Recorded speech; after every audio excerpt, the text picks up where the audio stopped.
Hi there, this is Peter Darts Clairvoyant here, and I've just had to come on briefly because I just did a brief text reading and I was so in tune with what this lady was thinking and feeling.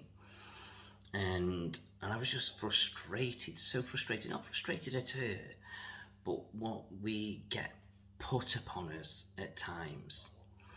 And what I mean by this is mentioning no names, and I'm not really going to mention really the story, but the reality of it. But as we all get involved in spirituality, we get really drawn into different things. And what's my belief doesn't mean it's your belief, and what your belief is doesn't mean it's my belief, but it doesn't mean we're right or wrong. That's great. It's like I know when I used to go to the spiritualist church, people would sit there and say, oh, I've got this red Indian, or, and that's my guide. And I just sometimes, think, okay. But I don't say they're wrong. They might absolutely see that and feel that, and if that's what they believe, then great. I do not knock it. It's good to have a belief, and brilliant, wonderful. But I always keep my guides simple, grounded, and logical. In other words, the people that have passed over, because they're connected with my family, they're my loved ones, they talk to me, I talk to them, and then they link with the people that sit in front of me with their guides and get them to talk to my guides and then tell me, or they'll tell me direct. So when you're coming for reading, I'll link with your guides. So it's not some red Indian in the background. So, like I say, that's just my opinion, but I'm not dismissing anybody's thoughts, whether that's right or wrong. But that's just one side of it.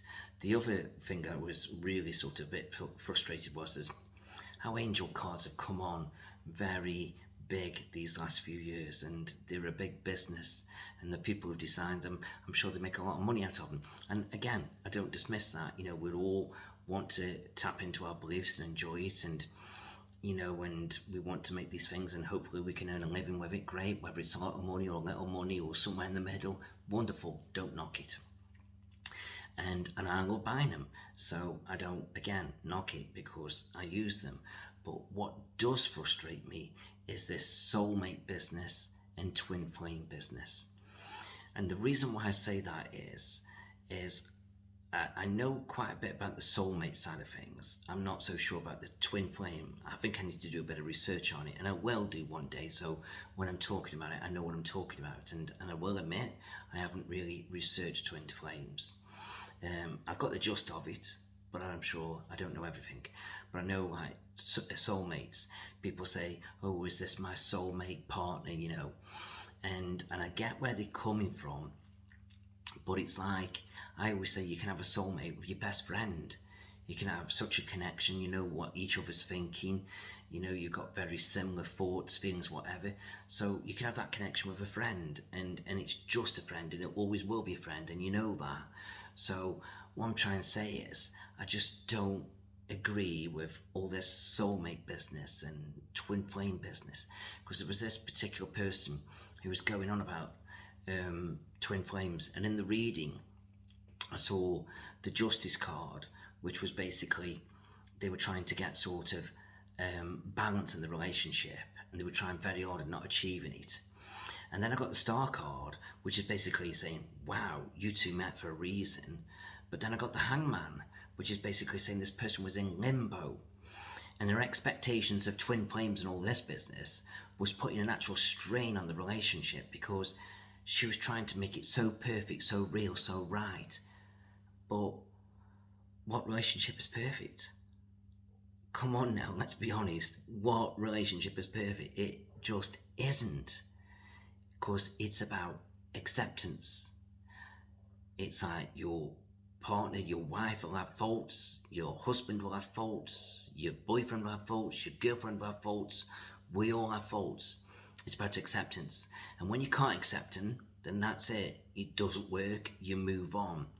But when you do accept them, that's love. So in other words, it's got nothing to do with twin flames and that, because twin flames, and to me, in a soulmate relationship, is trying to get something so perfect, like this person was trying to wrap it around in some kind of ideological way of spirituality and what the angels are saying, and it was actually damaging the relationship. Where if she just chuck that ideological thought out red and just say, that's my partner, I love them, he's got his ways, I accept them, the relationship works. But I'm not saying don't believe any, but let's have a little bit of reality as well, please. And then when we have this reality, life works so much better. Thank you very much for listening. Bye bye.